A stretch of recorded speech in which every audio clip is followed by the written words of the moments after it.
live chenro mari mar Rameny County tielo mokwongo nyaka nene molo chutho chenro mari ma pinyo nagi ogeno kendo pinyo nagi neno chenro mar Rameny County nyinga en Haron Otieno John tipo mari achiel kende pinyo nagi tipo mabendi neno Kenya kere kacho kod pinye ma oko Lulu TV gini en mara nyaka nene wandiko sigana kwa gomba koda gi jatelo nero mar Kanji Kisumu County en migao ero maseche moko itudo gi kod polise osiduri koda gi timbe ge kuma beyo maketo kwe Kisumu County kamolo chuthe town kaidi seche moko bitudo gi timbe ge kuma richo chich ne gigoyo ngato kachero koda gi chiche ni keto ngima bedo matek kanyo mondo wayanga diri mar wachiniri nyaka ne wamany jatelo mar Kanju Director of Inspectorate Kisumu County Kisumu Town Migosi Samuel Oriba live chenro mari mar Rameny County molo chutho go bangi matimre county kairi office mare ka chielo koda ber manitiere e office ni to koda garage office no sebedo godo jatelo denade adhi maber Wood John ami thuolo mar moso gande Lulu TV maneni jedwa erokamano Wood John gi nyinga iluongo ni Samuel Orimba ane director mar City Inspectorate Kisumu City ka. Yes. Akaw thuolo makende mar moso jokanyanam ma neno wa TV mar Nam Lolwe odiochieng' ma kawuono. Erokamano. Ng'ato biro penjo ni ofisi ni eri mar director mar inspectorate dana moro mane kor gweng. Ine mitelo ne jokanjo te Kisumu County mangima kochakore Sembe nyaka Moroni kuonde gi tekoso mane chunyi town kae. Department mar City Inspectorate. Yes. Ni ebwo office mar city manager. City manager jatelo mar City of Kisumu. Yes. City of Kisumu nigi wards 14. Yes. County government ma Kisumu. Koro wadil managi the 14 wards ma fall within the jurisdiction of the City of Kisumu. Mama ne ngata nyalo wacho ni wantiere kod Nyalenda A, yes. Nyalenda B, yes. Kisumu Central, Kajulu, Kisumu Southwest, Kisumu North, Market Milimani Ward, Kolwa, yes. Kolwa East, Kolwa Central, Moroni ni oko mar Kisumu City. Lewa ero kar kairi. Mano ni oko mar Kisumu City. Okay. Ono dil managi the 14 wards manitiere within the city. Ng'ato biro penjo duong' ni pogruok nitiere kar kanyi. Nitiere samoro kanjo moro mantiere yo Moroni, to nitiere kanjo moro mantiere kata reinforcement officer mantiere chuny town kairi. Pogruok ni kar kanyi. Pogruok manitiere Wood John en ni wan gi sub county commanders. Yes. Jok mochung sub county manigi ng'ama iluongo ni director mar county inspectorate mabet mang'iyo the wards. Yes. Manitiere oko mar city ma Kisumu.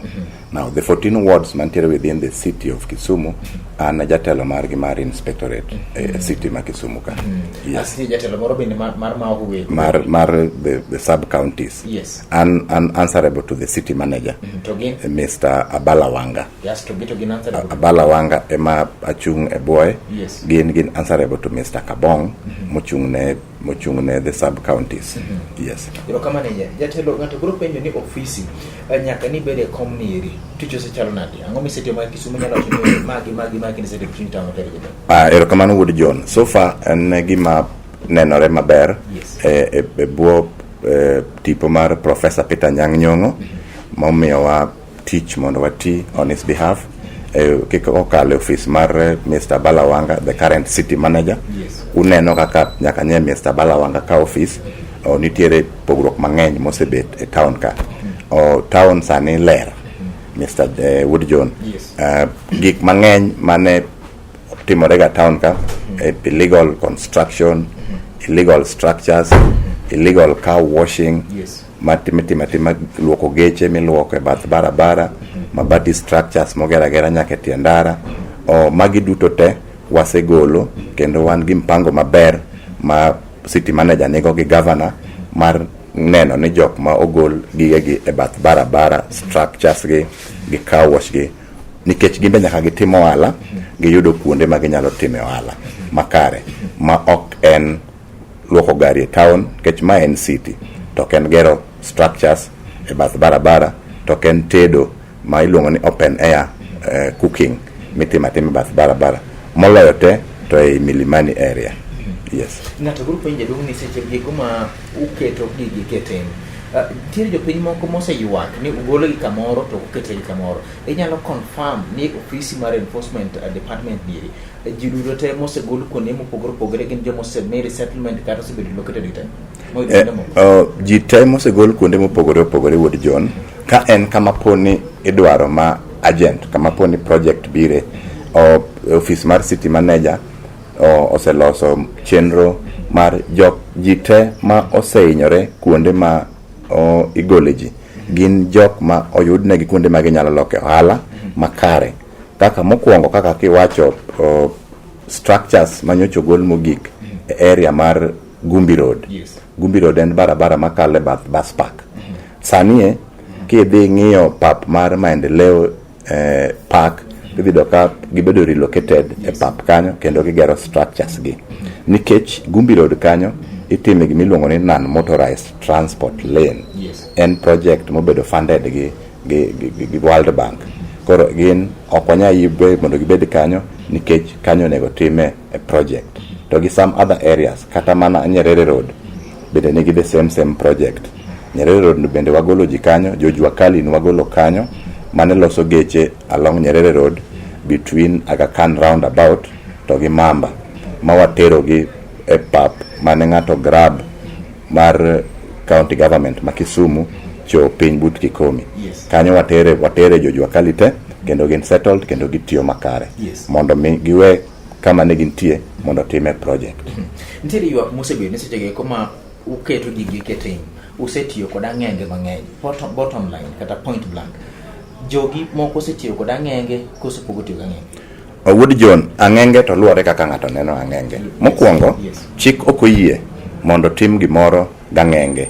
Ang'enge en kikora neno ni en gimitimo ma ok oluw procedure. Yes. Kapok watimo gimoro amora, kata kapok wagolo ng'ato, kata kapok otim demolition, mokwongo tim miluongo ni public participation. Yes. Manyaka kwongo tim ma waket ne jopiny maler ni kaka koro mokwongo kwang'iyo Impala Dunga Road. Yes. Kama nyocha gere barabara ne nitiere gi structures all the way from Impala Yes. nyaka chop Dunga dho nam.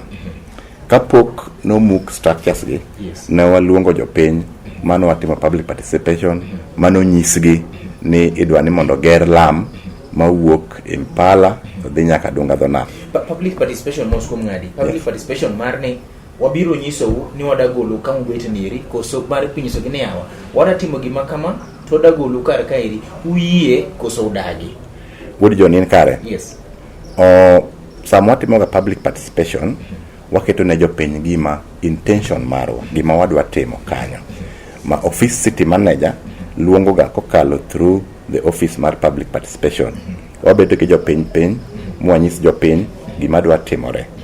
Kwasetimo public participation mwanyiso gi, kato chik wacho ni kapok koro gol gimoro amora mar ng'ata mane dho ndara nyaka migi notice. Wagolo ga notice ng'enyne mar 7 days, 14 days kata mar 1 month. Yes. Kalore gi gima nitiere corridor monego goleno. Bas, kwasegolo notice, to of course ibedo ka jomoko majority mag ji golo kendgi. To jomoko bedo ka koro kosebigi notice lapse pok gitimo gima ne notice dwaro. Yes. Mane kama koro chik wacho ni kaponi kata notice wano ondiki ni in the event of non-compliance, Yes. kaponi ok comply Yes. gi notice mwagolono Yes. within this time, Yes. koro chik oyieno mar mondo mi wa move in mondo mi wagol structure. Seche ma ubiro mondo mi ugol structure be ung'iyo mwandu mantiere e iye kaeri koso en ni ng'ane wiye tek koro wagolo gino waketho. Ok en ketho gimoro. Yes, yes. Kendo chik ok oyiene mondo gir ng'ato mondo kethre. Yes. Emomiyo Wood John sama wabiro timo demolition, Yes. wan gi teams mopogore opogore. Yes. Nitie team ma biro ma neno ni mwandu mar ng'ata manie ot kapok otimne gimoro amora ogol. Ka nitie ng'ama nie iye ogol. Emomiyo demolition stem wasebet kwatimo Wood John. Yes. Onge demolition moro amora mosetimore Kisumo ka ma o end up ni ng'ato tho e ot or gir ng'ato kethore kabisa. Tima research mari. Yes. Boyudo ka demolitions, unlike other cities like Nairobi, Mombasa, kuonde ma yudo ni tingo nego ng'ato, Yes. tingo ketho gir ng'ato. Kisumu watimo gini gi chuny mar ng'uono to gi wang' mar muolo. Yiena mondo adog chien kar public participation kaji chande en ni seche gi kuma utime to wache ni wan e group moro area moro achiel watamore wan ok odwa ni ndara mondo bedi kar kaeri wan do mana ni mabati wagi mwago na dhigo mbele sirikal timo na kochopo kanyo. Wood John, onge ng'ata manyalo tamore, onge an individual manyalo tamore ni project, a government project madhi konyo oganda te ni ok nyal biro. Yes. En jukumu wa kaka department moloyo to mar inspectorate. Tijwa mogik en ni nyaka wa enforce chik. Tijwa mar ariyo en ni nyaka wane ni nitiere kwe e alwora ma wantiere. Sama ikelo barabara, kaka barabara koro manyo ger madhi Dungani, en barabara madhi konyo oganda mang'eny, ok ng'ata achiel ma nigi mabati structure. So ka barabara idwa ni mondo ger to ng'ata achiel otamore, to chik oyienwa mondo mi wagol structure no mondo ger barabara. E gima notimore Impala Dunga. And so many roads, nitiere Impala Dunga moger, nitiere car wash, Sije, bende nwagole structures, bende sanene Lam, nitiere Naselika, fanana Naselika, bende nwagole structures, sani be enogo e Lam. Nitiere projects mang'eny ma governor osekelo mag tamaking mag the roads mantiere kaendi. Gin projects ma ok wanyal lose, ma ok wanyal yie mondo pesa odogi nikech ok wanyal implement a project ni ng'ato gero structure e bath barabara. Bende nitiere kuonde moko minyacho ni kar kaeri to joga osedhiga marach ne japiny. Koso jogi osetiyo maber duto to kinde duto. Wood John in kare. Joga be gin ji. Yes. Ok anyal wacho ni onge kama gisedhiye marach. To mana ka wacho ka kodi pile radio ni ofisa ni kawuono kora mor ni nyocha wawuoyo kodi radio nyocha manyisi ni mondo ibi kawuono ka thuolo mari Wood John michopi ofis ka.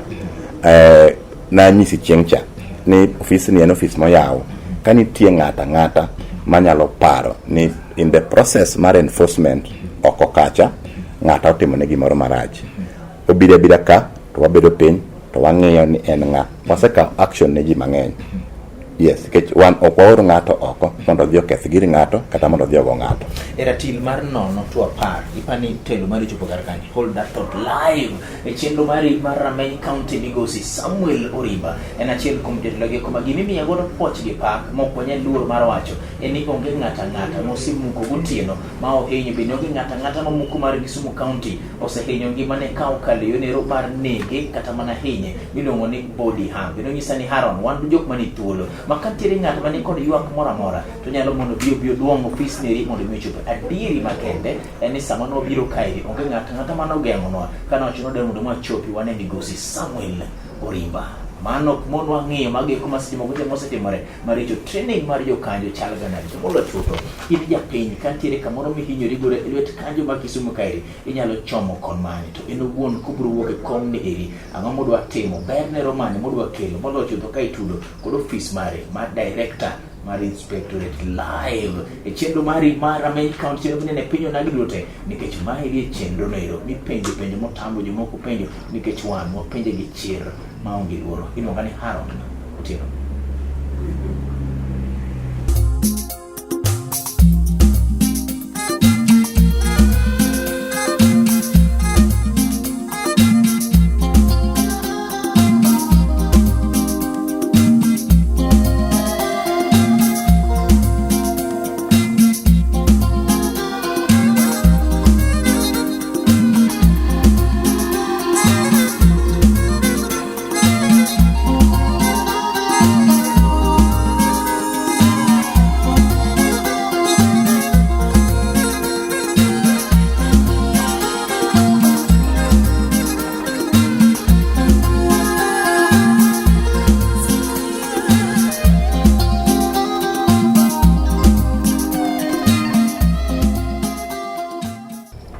Iluonge ni migosi Samuel Orimba, director mar inspectorate Kisumu County molo chutho e town kare wards mar 14 jomoko luonge ni Lord jomoko bende luonge ni Wema kowacho gimone timo to nyako chop singo ma no nyisa ni Haron kanitiere ng'ata mandire koda gi ywak kaka osebedo kwa tiyo to mondo mi obi oduong mondo mi chop kairi mondo mi chwal complaint mare ere yo ma ikelo godo complaint ere live Rameny County nyinga en Haron Otieno. Jadong Orimba weyo ka penje ni to atamala nono nyaka pari pani chopo kanye tendi. Mokwongo Wood John erokamano kuom penjo no. Yes. Ok anyal miyo Max kenda number 1. Yes. En gima jopiny ema nyalo neno kama wachope, and again ok en gima atimo kaka Orimba.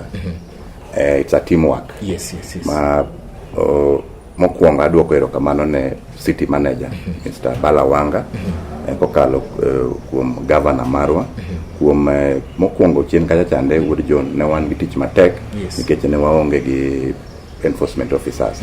Nyaka kunga chiw puoch gi pak makende ne His Excellency the Governor manyo neno need ni nyaka department mar inspectorate bed gi enough officers. Nyo timo mano kendo nyo ndiko no enforcement officers.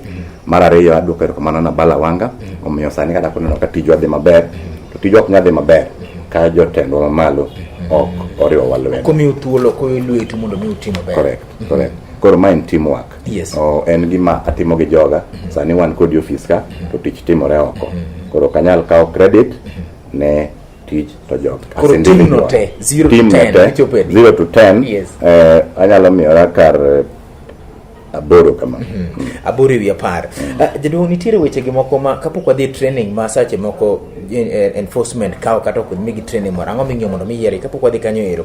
Iyuak ni e wach ma devolution ma Makasembo, iyuak ni e wach ma devolution ma Anderson, wach nitiere koko mano bedo Anderson kachiel koda gi Makasembo. Jogi no goji koso no goji.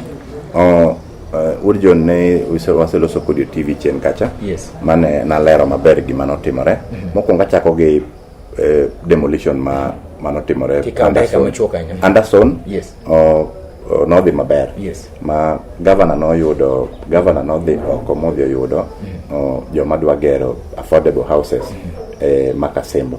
Kineka manifesto mar governor mokwongo ni en ni nyaka jo Kisumu ne bedi kuonde dak, kuonde jot makare. Ma governor marwa ose ng'iyo mano matut kabisa. Ma okelo jo madhi gero Anderson. Sani e project mar Anderson dhi mbele. Ka duoge Makasembo bende the same. Governor notimo maber kabisa kokalo gin gi city manager magikelo jo lap fund mane dhi gero estate mar Makasembo. Jogi eno bedo piny gi tenants jok manodak e ute Makasembo mane gi yiere meetings mane gitimo kaka gen mane gi yiero officials mekgi.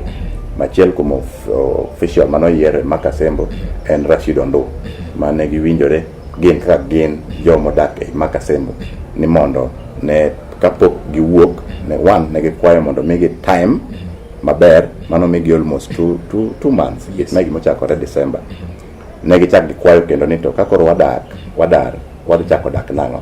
Ma sirikal mar county city manager to gi the lap fund officials no yiere ni mondo mi jok mane obed affected pesa moro matin mane gichako dak oko. Koro chieng' mane ichiwo checks nitie joma tin about 5 mane neno ni gin site ji mondo kik project kata chenro mar chiwo checks mane governor maro ma Kisumu Peter Nyang' Nyong'o ne dhi timo gi CEO mar lap fund kachiel gi city manager mane dhi timore e ground mar Makasembo. Ne gichano mondo mi gidhi gi disrupt. Ka jogo chopo kanyo Wood John anwoyo kendo ka jogo chopo kanyo ne nitiere tiles mane gipango dhi wang'o kama ne welo dhi bete. Ka jogo chopo gi pick up kanyo gokinyi to giyudo maling'ling ni nitiere kama okane tiles. Koro kanyo mane gitere pick up mondo gidhi gikaw tiles. Sama gichopo kanyo gidhi gikaw tiles to achiel kuom jo estate mar Makasembo wuok kama ne gibete kobiro kadwa ka insight jo piny mago tiles yo kinyal kaw. Mane gima notimore kanyo. To mok ni jogi no dhi kanyo mogoji. Onge gima kamano. Kandi poni nitiere ng'at mano inyore in the process mar golo gigo kanyero.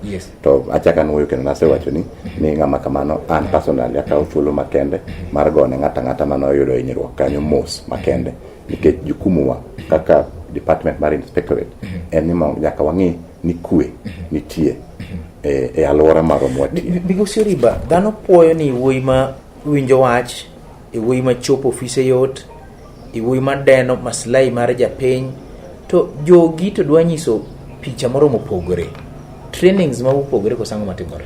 Trainings ma opogore. Wood John, trainings ma wako pogore. Yes. Gima nitie en ni na kwayo chieng' chaka waloso kodi radio ni wakwayo kendo pod wabiro medo kwayo ni jo Kisumu mondo mi wa tich mayot gimi office mar governor tich mayot, office mar city manager tich mayot mondo mi governor okel projects. Ngeni e county ka governor e won projects, governor ma dhi oko, governor ma kelo gigi. Wan tijwa tin piny ka. Tijwa en man to ensure ni gino dhi kare. Yes. But gigi te gimoro amora mwatimo, gimoro amora ma project moro amora mabiro watimo on behalf of the governor. Emo mi ok dwaer kech governor en ngama ne jopiny oyiero ka morgo kendo governor en ngama useneno project ma governor osetimo kendo governor pod dhi duogo kwayo jopiny kura.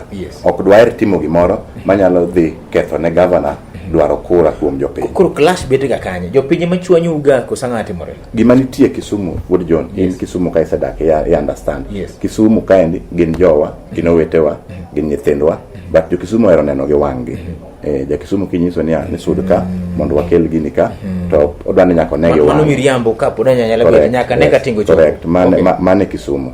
Koro wan be waelewa kech wadongo kodgi ka, wadak kodgi ka. Waelewa nikech wadongo kodgi ka iri kendo wang'eyo gi Kisumu kata mantiere en gin jogi koma ka inyiso gimoro to nyaka gichop magi negi wang'e kata kamano kaponti ng'at mosehinyore mondo mi obi ofisa ka iri an be nakwayo ng'uono e lojo piny. Mago weche mwacho ko director mar inspectorate Kisumu County wards 14 mane city kairi migosi Samuel Orimbo wacho ni Haron governor Professor Peter Nyang'nyong kachiel to kota gi migosi Abala Wanga tiere koda gi lek maduong' to wan tijwa tich nero mar chwala mondo mi chop makari ng'eyo kaka pile ni jalwedo tiyo tich matek ahinya manyaka goe torch kendo nyaka meny live e chendo mari mar Rameny County kwari tieko jaduong' lek mari office mari committee niri idwa tero gini kanyi jaduong' office niri. Erokamano Wood John. Lek marwa. Marwa.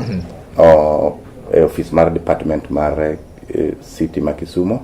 Ka okale offices madongo ma malario masekwano nigo. Wan dwaer mondo be wabedi gi city.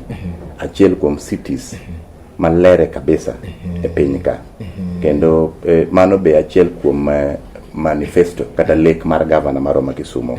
Nyaka wakony governor marwa mondo wa make sure ni lek mare mano kelo ne jopiny sama no biro kwayo piny ochopo e wang'e kaka no keto ne jopiny.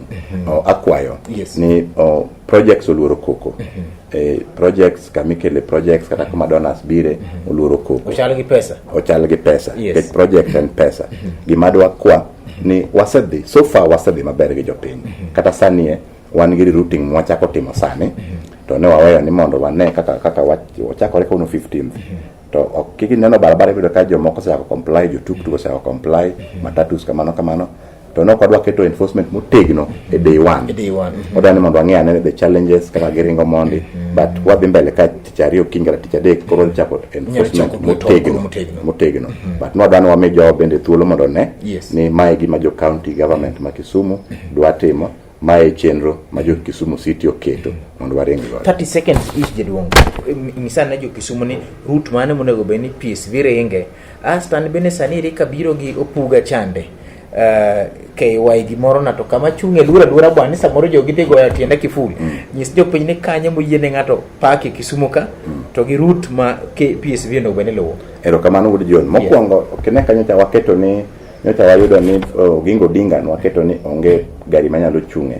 itimo mana gimiluongo ni picking and dropping ne jok manigi biashara along Gingo Dinga gisekelo ywak gi ma ywak gi nyocha winji ne gidhir governor oro gi city manager ywak gi nyo winji ma city manager nyomiyo gi muda ni ginyalo chung between 30 minutes to 1 hour. Okay. Mano yiene jopiny ni joma nigi biashara kende along that street. Tuk pikipiki machung along that road to onge en gichung at Bank Street. Geche kaka mag taxi, driving school, Imperial, Rocky mago chung oko maro Gingo Dinga waweyo strictly ne jok ma maybe ng'ato dwa donje Shivling, ng'ato dwa donje bank mondo gol pesa to nwayudo ni kidonje bank to kinyal chungo gachi mabor maybe biro timo bulk transaction nyaka chung machiegni gi do bank mane wawinjo record gi mo yiere ma city manager nyonse ndiko barua ni omiyo gi between 30 to 1 hour. Now kwa duoga issue mag matatus Matatus kaka mawuok Bondo nyocha wayiere kodgi manyocha wasebedo kodgi piny ni mawuok Bondo donjo gi Patels, donjo gi roundabout ma airport to giidho nyaka Kondele to gibiro gi Jomo Kenyatta highway to gibiro nyaka Wells petrol station to gidonjo Gumbi road to gidonjo bus park. Now sama gi exit from the bus park to giwuok gi Gumbi road to gidhi nyaka Ondiek highway, gidonjo Patels roundabout to gidhi Paramount to gidhi kamano ka gidhi Busia. Geche mawuok Nairobi, Nairobi mano ting'o Muhoroni, Kisii, Migori, Homa Bay, Rudno te.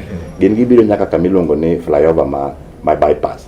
To giidho flyover. Ka giseidho flyover. Mano malo Kasagam kacha. Malo Kasagam. To gidhi nyaka Kondele. Kaeto gikawo roundabout ma Kondele to gibiro ka gichomo town. Mar ariyo ginyalo donjo gi Polytechnic. Polytechnic to gibiro gi Ondiek highway to gibiro Patels roundabout to gidonjo Ondiek highway to gidhi nyaka town. Bende no ka jam udhi kelo jam Kisumu makoro joma nigi nyamburko gi joma wuotho gi tiende ka wuod jono ka makoro dhi bedo gi kwe to jo gari dhi neno matek. Jam onge wuod jon. Gima miyo jam onge moko initially route mane wan go ne dhi kelo jam. To nwabedo piny gi jo Matatus mane wawinjore. Magiwacho ni mondo mi gibed ni jam onge wamigi options. Magin gi options mang'eny. Kaka kiwuok Busia route inyalo idho gi roundabout mawuok Kondele, inyalo biro gi Kikomi, ti idonjo Robert Ouko, or inyalo idho gi Paramount. Mago options. Joma wuok Nairobi inyalo donjo gi Kondele, inyalo dhi gi Polytechnic, or inyalo biro gi Sekoture road, ti donjo Ondiek highway. Those are all options. Exit from the bus park, to ka exit, either inyalo exit through Gumbi road, or inyalo dhi gi Sai petrol station to join Nairobi road kaiti chomo kachok. Nti gima da penji kere, be uketo parking moro mar jo PSV gi kimoko ni geche te idhi park gi stage. Kech mano be kelo jambo, ka gibiro kachiel to nyalo bedo mayot. Mano penjo maber wuod John. Mokwongo wan gi the city manager gi governor ni timo negotiation makende gi Teleposta. Pap mar Teleposta cha en maro mar county government. To nitiere issues matin weche mag ownership mamano jotelo go loso. Then for the time being wadhi tiyo gi pap makakanu gi pap mar maendeleo ya wanawake kata sani tingani kanyo yue wadwa keto geche kanyo as a holding bay for the time being kapod wang'iyo other options. Makoro gini kacha kuro kaki stage. Correct. King'iyo kamera nitiere jaduong'. Wach masa moro ka penjo tipo monyiso jo Kisumu te kachiel gi Kenya to gi piny lende manini jaduong'. Erokamano wuod John. Pod mana kane wach mar routing mar Matatus nitiere joma nye pango ng'anyo kawuono. Manyo nyoro mapango ng'anyo kawuono. Ma bende nyalo bet ni ok mor gi wach mar routing mwatimo gin atamalo matin. Ka nitie kama gineno ni pod nigi to matin, onge tiende mondo ging'any oko, offices gi oyaw, office city manager oyaw, gibiya gikelo ywak gino mondo wawinji, mondo wane ni to ere ka wanyalo lose e yo makare ma ok ng'anyo. Nikech king'iyo jo mang'eny, Matatus mang'eny, tuk-tuks mang'eny osechako comply gi issue manyo watimo mar rerouting. Koro jok ma ng'anyo ma bende nyalo bet ni nitiere mieni wuod John gini jo siasa bodonje. Nitiere jo moko opponents moko bende ma bende neno ni ka governor timo maber. Koro gidwa ni mondo gimbe gidonje mondo mi giketh gik ma governor timo maber. Wakwayo ni ma en sama gini en gima ber ma onge gimoro amora mar siasa madonje iye. Ka nitie kama giywak to gibi ginyiswa ni waywak kama kaka moro nyoro ugona simo. Monyisa ni flyover nyalo bet ni trailer moro kwame. Waluwo kanye. Issues go biuru mondo wang'i ni to kata lo kwame flyover, what is the option? Director maranyisa ni nyaka tiek cheno ni jaduong'. Kika tiek moka penje ni to bentie kama ywake gana japiny muko ni kairi ema japiny hinyo agodo mamiyo tiju bedo matek. Kok ni une miywak nusete. Jopiny ben nigi makosa gi. Iyudo kata ka in most cases ing'eyo ni enforcement officer, obed police, obed the county government, obed ngata matimo enforcement. Jopiny ok ohero mondo ne giwang'gi. In most cases iyudo kata ka maybe karang'ich welo godhiambo kama iyudo ni gari ng'ato bagi kidi ma gik matimore manitie. Kata mana hinyruok ni ok ni jopiny kende, kata jowa hinyore. En mana ni wato koro ng'ama nyalo ywak ne onge. Yes, but joga bende hinyore, iyudo ng'ato go gi kidi, mtoka obagi kidi, mtoka to okethore, gik moko ma kamago nitiere. Erokamano jaduong', wachopo giko mar chenro mari mar Rameny County, wachako dog watime chieng' machielo. Nyiso Migosi Samuel Orimba ni obed thuolo mane ofis ni ronya donye sasa, wachako dog wago kode bank ni goche matimo Kisumu County kaeri, molocho to city mag Kisumu gin gik mathoth moko dwago mbaka e thuolo achiel kata mana chieng' achiel ma tegri ote. Ket tipo mari balo tipo chako dog watime chieng' machielo kendo molo chutho en ni tim mari kaka japiny to gin bende gi tim mari kaka jotelo, asto bo tim marwa kaka jofambo to Kisumu biro bedo county nero makari. Gima mora ahinya ni kandiri kama japiny kod ywaka nyalo chopo ofis ni mondo bega kod gi mbaka kendo chwal complaint mari mondo migi ne kaka ginyalo timo. Nyinga en Haron Otieno, chako dog watime kendo chieng' machielo. Bye bye jaduong'. Erokamano. Asante sana.